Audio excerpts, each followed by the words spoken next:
Yeah, no, it's not. Not yet. Now you're good. You're good now. Yeah, yeah, yeah. Yeah, it's fine.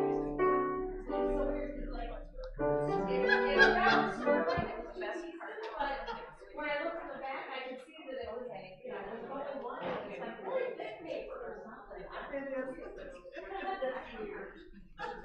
Okay. So we're not going to talk about either one of us today. That we're both on. I'm okay. You're okay. I know that book.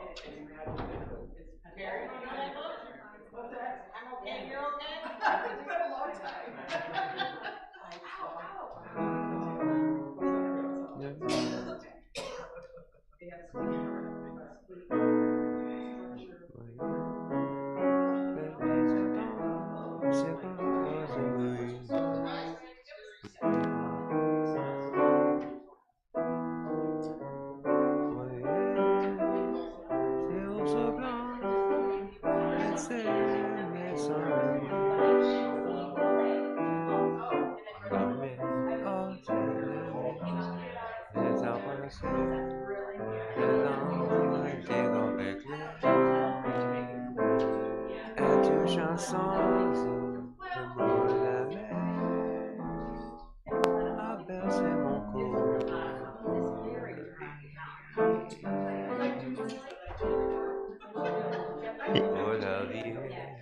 Yeah. Well,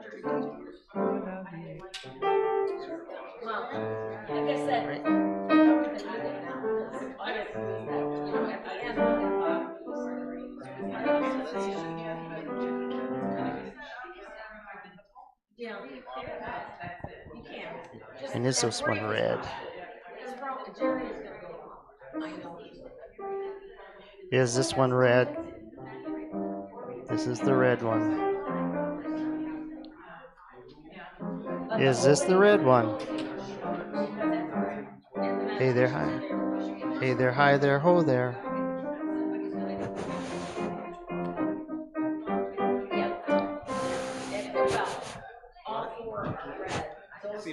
Let's see.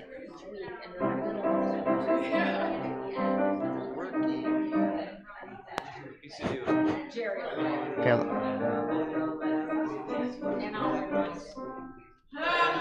Right, yeah, we're gonna do that, otherwise we're gonna cancel. We decided just. Is the red one working? Okay. Yeah, yeah. So we're just gonna do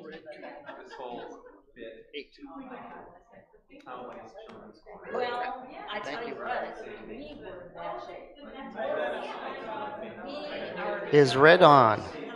Hello. Hello. Beep, beep, beep. Ooh. Is, yeah, there we go.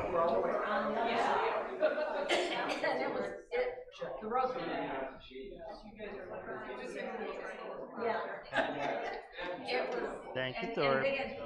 Thank you. Thank you, Thor.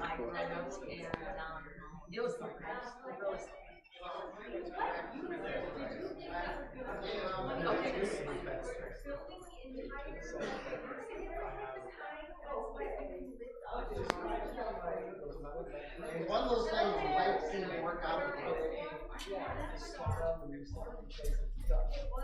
Okay. This is going next to the candle.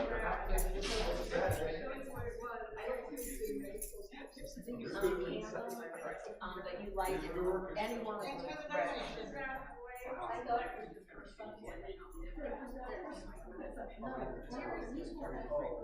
And you're just gonna like, and the light candle, there's not room up there for it to be separate, so it's inside. The candle you light on. Yeah. Yeah.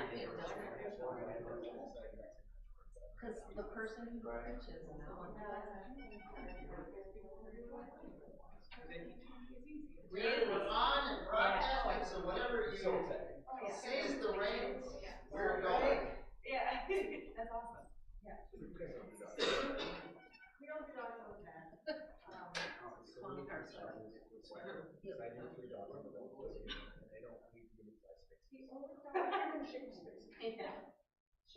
Yep.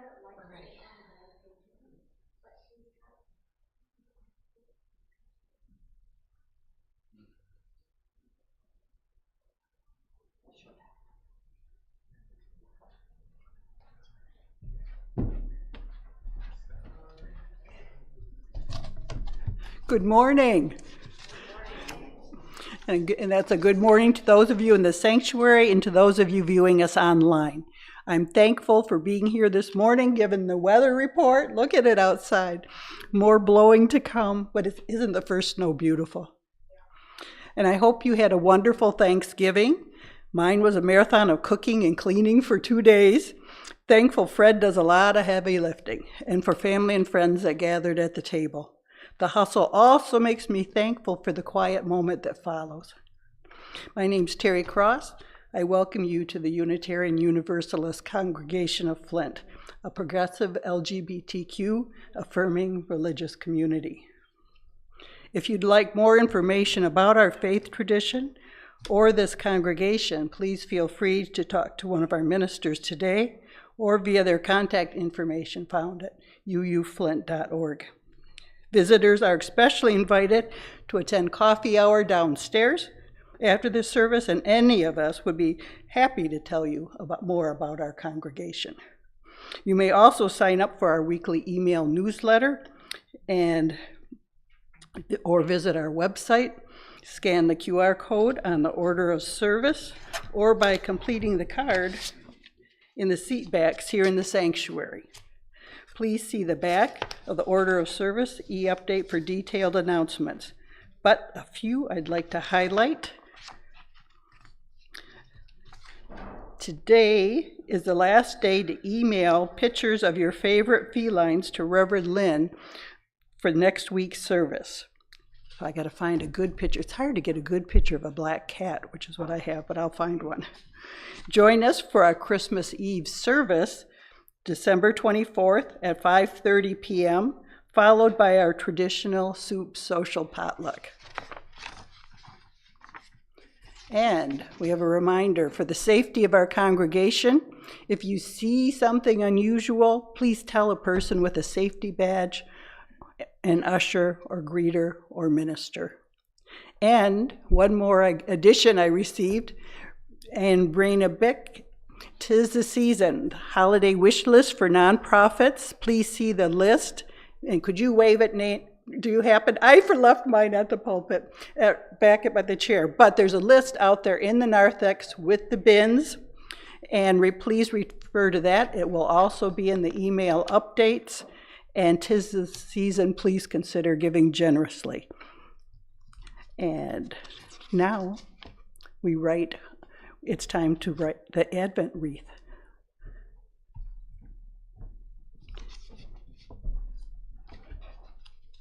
In the Christian calendar, today is the first day of Advent, the season of expectation and waiting. Each Sunday, we will light a candle on our Advent wreath leading up to Christmas, the center candle on Christmas Eve. The candles represent hope, peace, joy, and love, something we can't get enough of. Today, we light the first candle of hope. But hope that we offer one another patience and grace as we enter this holiday season. And now, please join me in reciting our covenant, recognizing the richness of diversity, the beauty and wonder of shared worship, and the transforming power of love and service. We gather as a sacred, intentional community to freely seek knowledge and truth and celebrate the fullness of life, and by our actions to increase goodness and justice.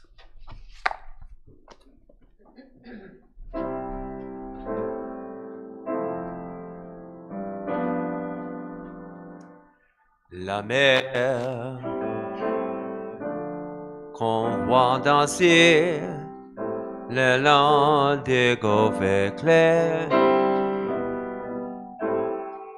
a des reflets dans la mer des refrains chansons sous les plis. La mer, au cil d'été, confond les blancs moutons. Avec l'ancêtre si pur, la mer, berger des heures infinies. Voyez, près des entends, c'est grands roses mouillés. Voyez, c'est aux blancs, et c'est mes sans bruit. La mer, les arbres bercés, le long des golfes éclairs, est une chanson d'amour. La mer a baissé mon cœur pour la vie. Pour la vie, pour la vie, pour la vie.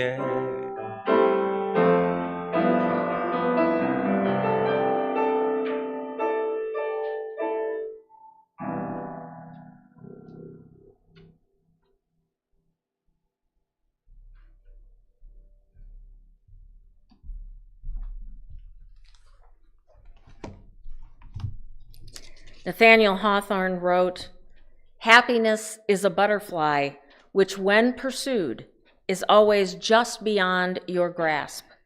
But if you will sit down quietly, it may alight upon you." Stand if you're willing and able for our hymn 113.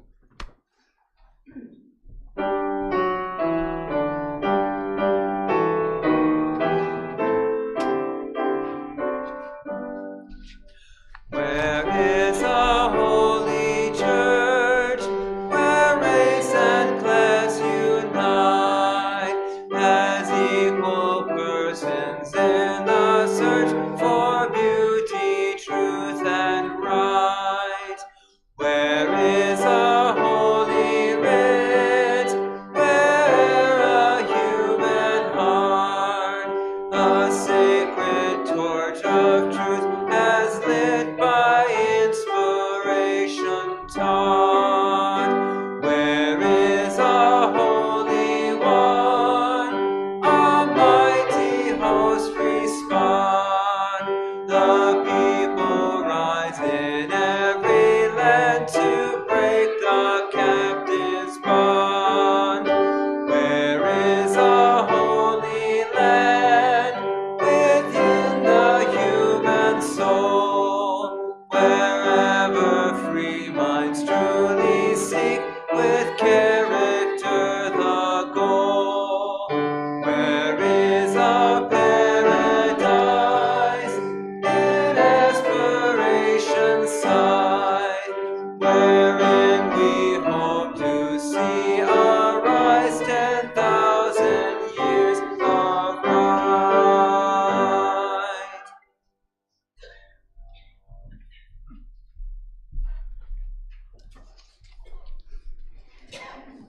During the musical meditation, please feel free to light candles up front or in the back. And of course, you're always welcome to write in the book so that we can publicize the joy or concern in our newsletter. Let us join in a spirit of prayer or meditation. I must go down to the seas again, to the lonely sea and the sky. And all I ask is a tall ship and a star to steer her by. And the wheels kick and the wind's song and the white sails shaking and a gray mist on the sea's face and a gray dawn breaking.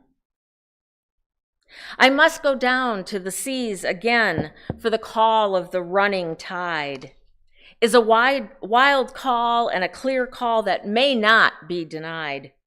And all I ask is a windy day with the white clouds flying and the flung spray, and the blown spume, and the seagulls calling.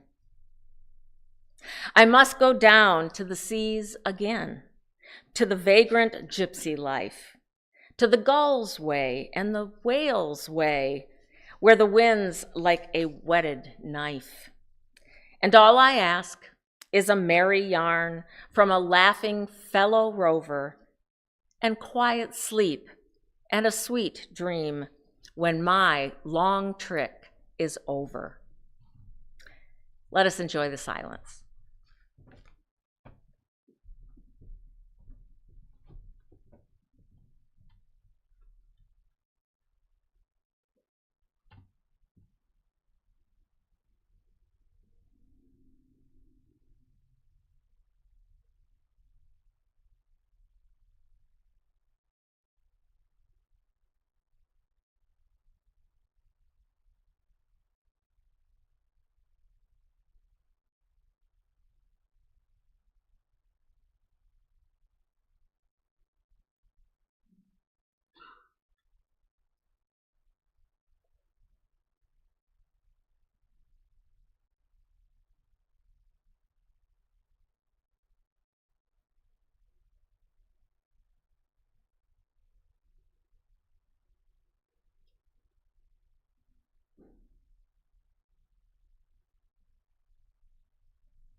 Amen and blessed be.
to be free. 'Tis a gift to come down where we ought to be.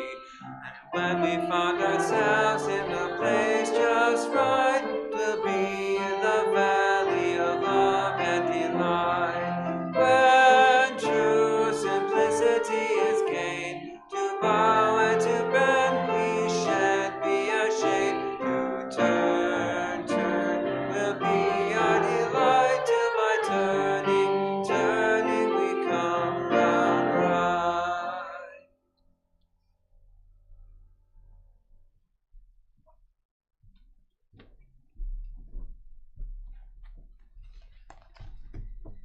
Thanks for being here on this snowy morning. It looks like we have about 15 folks watching us on YouTube, so that way we won't feel quite so alone. But again, thanks for being here.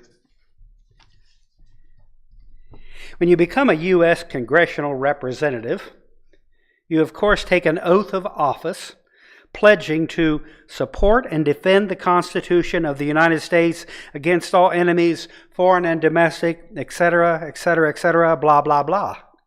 So help me God. The vast majority of representatives still say the entirely optional, so help me God. And they still place their hand on the now optional Bible. But in 2013, anyone who is awake and watching the public swearing in of Jared Huffman and knew much about him, they would have wondered, what will Jared do when he takes the oath? As the new representative for California's District 2, Jared Huffman was a proud, self-proclaimed humanist, an environmentalist, a Save the Ocean activist, and a staunch protector of the separation of church and state. Anyone watching his swearing in who knew anything about the history of this highly symbolic ceremony also knew that in 1825, Unitarian John Quincy Adams swore not on a Bible, but on a law book. They would have known that the first Muslim elected to Congress, Keith Ellison, used Thomas Jefferson's 1734 translation of the Quran. And if they knew all of that, they would have remembered that Tulsi Gabbard, the first Hindu member of Congress, put her hand on a copy of the Bhagavad Gita. Our nameless observer couldn't know it, of course, but in the not-too-distant future, Representative Robert Garcia would put his hand on a rare copy of Superman #1, because Superman was also an immigrant who helped America. But upon what book would this ocean-loving, wary of religion, Jared Huffman, put his hand? Of course, there was no question that he would not say, "So help me God." But what about the book? If the observer knew Jared well, they might have guessed correctly.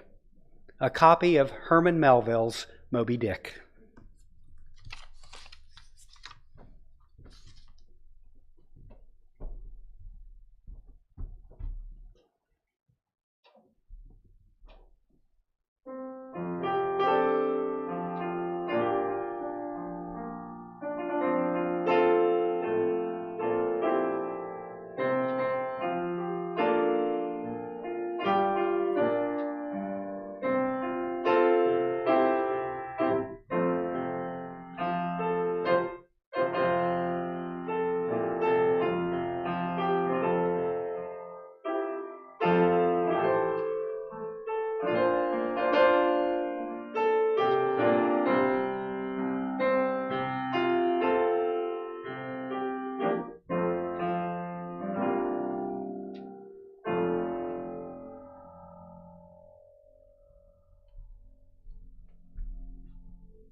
I believe it's a common fantasy for a lot of us to wonder if we have the right stuff to write a famous book. Perhaps even have the right stuff to write something like the novel Moby Dick that Herman Melville wrote to explore humanity's deepest questions. But Moby Dick is 600 pages long, so hopefully our fantasy is to write something much smaller. Perhaps a famous 4-stanza poem. That's what I'm talking about. But before we start writing, we might ask ourselves if we have the modern equivalent of Melville's preparation before he wrote Moby Dick. Here's what we need to do in some 21st century way. Have a Unitarian father committed to the idea that people are basically very good. Have a Calvinist mother who thinks people are basically very bad. Watch your father go bankrupt and die when you are 12 years old. We'll make that one optional. Get a very spotty education and become obsessed with self-learning and read everything in sight. Work as a school teacher, work as a bank clerk, work as a surveyor, as a farm laborer, as a clerk in a dry goods store. Give it all that up in boredom and disgust and become a seaman on several whaling voyages. Jump ship and live on a beautiful South Sea island. Become a mutineer. Get jailed and then have yourself an escape. Write about your South Sea adventures because no other work satisfies you. Then have a famous author such as Nathaniel Hawthorne like your first book about living among the Polynesians and say to the public, this guy has the right stuff. So yes, make sure you have a resume, something like that, in today's terms, and then, like Herman Melville, write about humanity's deepest questions. Oh, and a warning. With all this talk of Moby Dick being like a Bible to swear upon, you might decide to sit down and read it before you start writing. Go ahead, but you may discover why it only sold 3,000 copies in the first 20 years after it was written. For those of us in the age of fast and furious, in places it is boring and tedious. I suggest you listen to it in the shower or on long car trips. But in our supposedly enlightened age, where we thought tyrants like Melville's Captain Ahab could not exist, the pages of Moby Dick have lessons to teach. Lesson number 1 is about an unlikely hero that only a person with Melville's preparation could create. Queequeg. Chapter 3, in which Ishmael, the main character of Moby Dick, meets the harpooner Queequeg, with whom he must share a bed in their overcrowded Nantucket Inn. I heard a heavy footfall in the passage, and I saw a glimmer of light come into the room from under the door. Lord save me, thinks I, feigning sleep. This is the harpooner, the infernal peddler of shrunken heads. But I lay perfectly still, saying nothing. Such a face I saw by candlelight. It was of a dark purplish color. Yes, it's just as I thought. He's a terrible bedfellow. But then I plainly saw those black squares on his cheeks were stains of some sort or other, and I remembered a whaleman who, falling among the cannibals, had been tattooed by them. He continued the business of undressing, and at last showed his chest and arms. As I live, these covered parts of him were checkered with the same squares as his face. His back, too. Then taking up his tomahawk from the table, he examined the head of it for an instant, and then holding it to the light with his mouth at the handle, he puffed out great clouds of tobacco smoke. The next moment, the light was extinguished, and this wild cannibal, tomahawk between his teeth, sprang into bed with me. I sang out. I could not help it now. And he, giving a sudden grunt of astonishment in the pitch-black darkness, began feeling me, saying, "Whoey devil you?"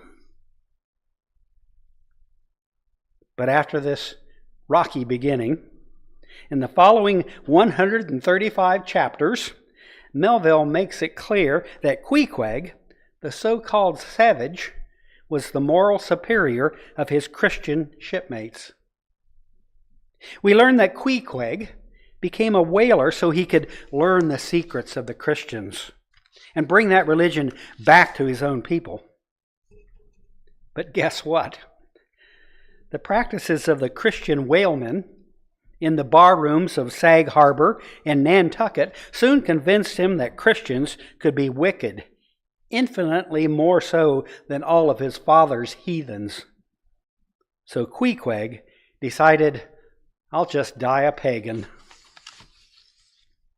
Ishmael and Queequeg soon became fast friends. They talk in bed, leaning back side by side with their knees up, laughing and having a great time, and at night having intertwined legs. Ishmael wakes up and Queequeg's arm is draped over him. The people of Nantucket make fun of them as they pass by because they are unable to hide their bromance. Queequeg touches his forehead to Ishmael's and says, "We are married," which in Polynesia meant that they are now bosom buddies. In the coming years at sea, on the ship the Pequod, Queequeg would prove many times that he was the true, noble, not so savage that other Romance-era writers tried to create, but didn't have nerve enough to go all the way, as Melville did. Melville, way back in 1851, created the first true non-Christian pagan hero, memorably declaring, "It's better to sleep with a sober cannibal than a drunken Christian." But for this gathered crowd of progressive people, that's pretty cool to hear. But accepting that non-Christians are as good as anyone else, that's not a lesson for us, would it? Hardly. But world-famous, enduring novels, and our dreams too, bring lessons according to the needs of the present day. Lessons we need but don't quite understand yet. The lesson of Moby Dick's Queequeg has flip-flopped in the past 175 years, and now ironically teaches us to accept the millions of today's Christians who are not bloodthirsty pagan cannibals who still worship idols and are to be feared. Ishmael, or really Melville, the world traveler, said that a man can be honest in any sort of skin. Sounds a lot like Martin Luther King, doesn't it? In his own day, Melville encouraged a new and just way of thinking, and to ignore its implications for today is to ignore the tide of religious change that is rising all around us. The rising tide is that of progressive Christianity that is simply the Unitarianism of 1950s. Based on their political and theological beliefs, progressive Christians outnumber conservative Christians 2-1. Will we accept their harmless tattoos and touch foreheads when we seem to share so much? I think only unreasonable fears stand in our way, but unreasonable fears can be very powerful. Chapter 36, in which Captain Ahab reveals he is way out of control. When we sit to write our own novel that explains life's deepest questions, we need to make our characters lifelike. And to do that, we need to discover them within ourselves. What I'm describing is, of course, a necessary trip into the unconscious mind, where all of us are part Captain Ahab, part Queequeg, and everything in between. So as many of you know, a big white whale bit Ahab's leg off, and Ahab spends the rest of his life seeking revenge. But you might say, wasn't Ahab trying to kill the whale when the whale bit him? Isn't that just nature taking its course? How can that be a lesson for us? The lesson, I guess, is that irrational, destructive anger is common, and some are unaware that it is the inner monster they should fear. Take the person in the middle frame there with the long red tie who looks suspiciously like our present president. More than a few people have noticed that our current president has a lot of Ahab in him. Angry, unreasonable, bent on revenge for injuries he had inflicted upon himself, willing to take the whole ship down for his own perverted satisfaction. That is the Ahab we need to explain wherever we find him, not just in the Oval Office. "Send everybody aft," repeated Ahab. "Mastheads there, come down." When the entire ship's company were assembled, and with curious and not wholly unapprehensive faces, were eyeing him, for he looked not unlike the weather horizon when a storm is coming. He shouted to the entire crew, "What do ye do when you see a whale, men?" "Sing out for him," was the impulsive rejoinder. "Good," cried Ahab, with a wild approval in his tone. "And what do you do next, men?" "Lure away and after him." "And what tune is it ye pull to, men? A dead whale or a stove boat, sir?" More and more strangely, and fiercely glad and approving, grew the countenance of the old man at every shout. The mariners began to gaze curiously at each other, as if marveling how it was that they themselves became so excited at such seemingly purposeless questions. Ahab, without speaking, was slowly rubbing a gold piece against his jacket, and advanced towards the mainmast with a hammer uplifted in one hand. Exhibiting the piece, he nailed it to the mast. "Whosoever of ye raises me a white-headed whale with a wrinkled brow and a crooked jaw, whosoever ye raises the whale for me shall have this gold ounce, my boys." "Huzzah! Huzzah!" cried the seaman. "Aye, aye," he shouted with a terrific, loud animal sob, like that of a heart-stricken moose. "Aye, aye, and I'll chase him round the Good Hope, and around the Horn, and around perdition's flames before I give him up. And this is what ye have shipped for, men, to chase that white whale on both sides of land, and over all sides of earth, till he spouts black blood and rolls fin out." "Aye, aye," shouted the harpooneers and seamen, running closer to the excited old man. "A sharp eye for the white whale, a sharp lance for Moby Dick." But that was not what they shipped for. That's not what they signed up for.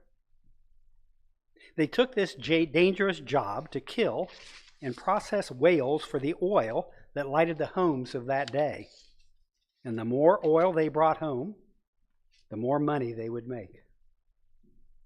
But Melville had seen irrational, bombastic leaders who used emotion and anger to convince people to join causes that made no sense. And now, so have we in our own country.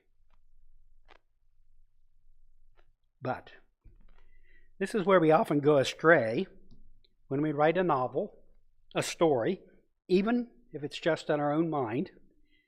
How do we make sure we are not part of the deluded crew cheering and a sharp lance for Moby Dick? Cheering that because some captain has convinced us with their emotion and their holy cause that we should follow them. What is the right stuff that qualifies us to look from above and write a story that explains how we humans can go so wrong and how we can get back on the right path? Melville's answer was in his first mate, Mr. Starbuck. Chapter 109, in which Mr. Starbuck confronts the captain. A great storm has battered the Pequod and their cargo of barrels of whale oil, and many of them are leaking badly. First mate Starbuck knows he must convince Ahab to stop their hunt, lower their sails, and repair the barrels. "Who's there?" Ahab growled, hearing Starbuck's footsteps at the door, but not turning round to it. "On deck. Be gone." Captain Ahab at his eye. "The oil in the hold is leaking, sir. We must up the Burton hoists and break out the barrels." "Up the Burton hoists and break out? Heave to here, losing a week to tinker a parcel of old barrel hoops?" "Either do that, sir, or waste in one day more oil than we may make good in a year.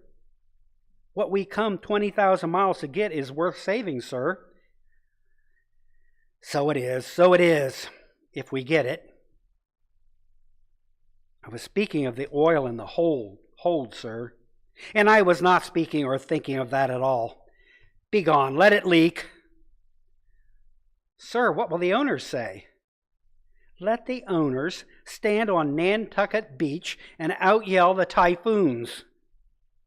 He seized a loaded musket from the rack and pointed it toward Starbuck, saying, "This is one God that is the Lord over the earth, and one captain that is the Lord over the ship. On deck." Mastering his emotion, Starbuck calmly rose, and as he quitted the cabin, paused for an instant and said, "Thou hast outraged me, but not insulted me, sir. For that I ask thee not to beware of Starbuck, but let Ahab beware of Ahab. Beware of thyself, old man." Returning the gun to the rack, Ahab went to the deck. "Thou art but too good a fellow, Starbuck," he said lowly to the mate. Then raising his voice to the crew, "Furl the gallant sails and close reef the topsails.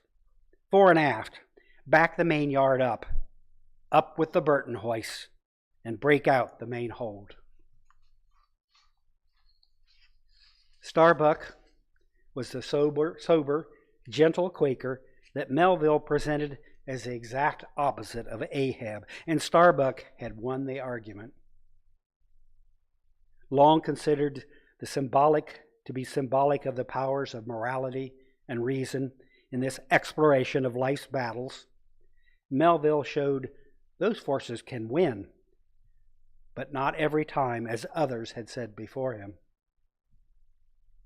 Emerson, Thoreau, Channing, familiar names to many of us, had done their job decades earlier and defeated the pessimistic Christian Calvinist idea that people were basically bad. Someone had to end that centuries-old tradition, and they did it, extolling the idea that we are the light. But Melville came along and wrote another story that said, maybe humans are more of a mixture of good and evil, and we are in trouble if we don't realize that fact. The ending of Moby Dick is therefore not a happy one. Ahab and his crew find the white whale, and just as Jonah was 3 days in the belly of the whale, and just as mythic heroes often face their adversary 3 times, Ahab and his men fight 3 days with the great sperm whale, but are defeated. Ahab is entangled in the rope attached to the harpoon stuck in the whale's side, and Moby Dick submerges, taking him down. The whale crushes boat after boat and then rams into the side of the ship, sinking it, something that did happen in 1820 to the Essex, a whaler also out of Nantucket. Only Ishmael survives and is picked up by a ship searching for one of their boats and the men that had been towed away by the great white whale. Of course, Melville had to let Ishmael survive, in part because he was the narrator. But his survival also makes him a messenger who carries what we need to hear, what we need to pass on about such a story. And we are also such messengers. Whether we write our own novel, or a 4-line poem, or just ponder life's biggest questions in our heads, we can decide if we are Ishmael, frightened of a savage who will soon be our best friend. We can decide if we are the adoring audience of some Ahab or institution that doesn't deserve our devotion. We can choose to be the rational Starbuck who wins a fair share of battles with the force of pure, cool-headed reason. We can even decide if we are sometimes our own irrational Ahab, obsessed with something that we cannot have or conquer without doing great damage to ourselves and our crew. We don't have to be a Herman Melville to make those decisions. We already have the right stuff. Thank you.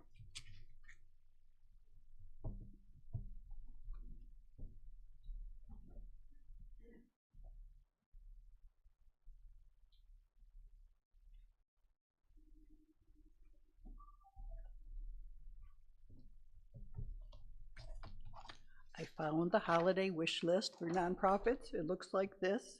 Again, you can find it out of the narthex. As a youngster, I remember being quite affected by my classic comic book version of Moby Dick, and I'm sure there must be a stunning graphic novel version that would make a good Christmas gift out there. But thank you.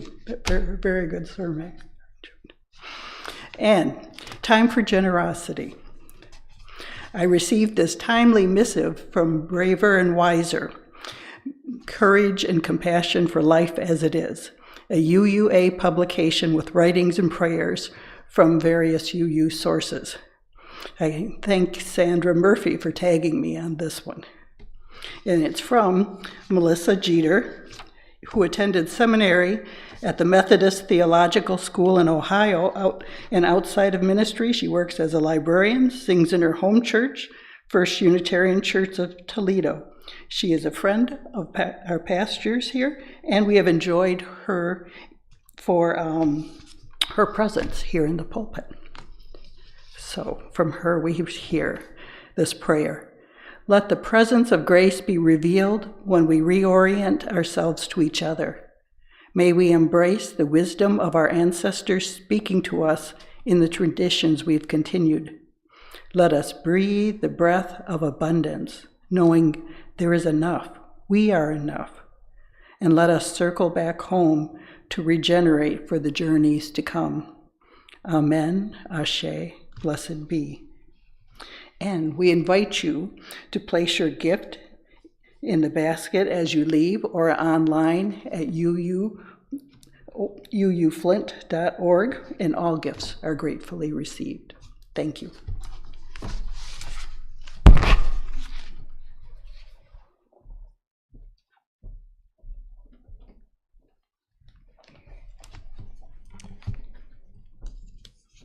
Herman Melville on the necessity of failing. It is better to fail in originality than to succeed in imitation. Those who have never failed somewhere cannot be great. And failure is the true test of greatness. and let us extinguish our chalice. We extinguish this flame, but not the light of truth, the warmth of community, or the fire of commitment. These we carry in our hearts until we are together again.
Thank you for being here, and it's social hour, refreshment time.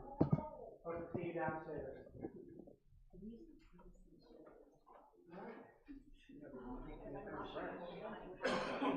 We worked hard. Oh, does he?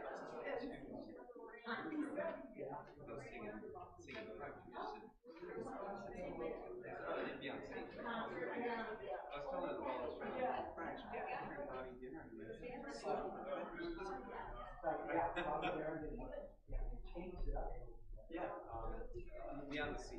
Beyond the sea. It's not really